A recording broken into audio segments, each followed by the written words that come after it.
Hi, my name is Michelle Hirschfield. I have a 2-year-old little girl and one on the way. Our little girl was born 2 weeks late.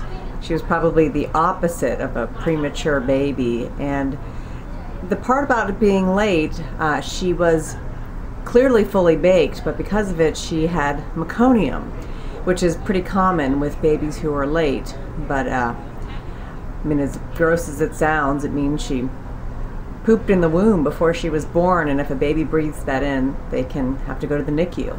So that was pretty scary. Even though I was induced, in the second that I was induced, they knew that she had meconium. I knew what to expect. I'd read it in the baby books, but nothing can prepare you. Because when that baby's born, they have to suck the nose and mouth out to make sure that none of that junk is into the baby's lungs. And so at first they can't cry. They can't spank them on the bottom, they can't breathe anything in. So the delivery room was just completely silent.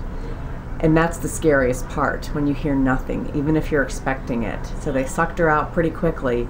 It all probably took 15 seconds, but it felt like it took 15 years.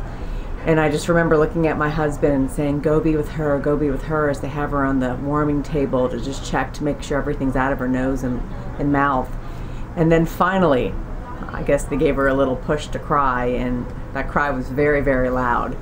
She has an excellent set of lungs, and as soon as she cried, then we all cried. And of course, there was plenty of tears to go around, and now she's exceptionally healthy. Her cry is so loud that the first time we made her cry it out, when we were teaching her to sleep through the night at 14 months of age, she cried so loud she set the burglar alarm off. If that tells you anything about this child's lung power. So with the second, who will arrive in March, we are not going to go late again. I already have an induction date scheduled for 1 week before that child will be born.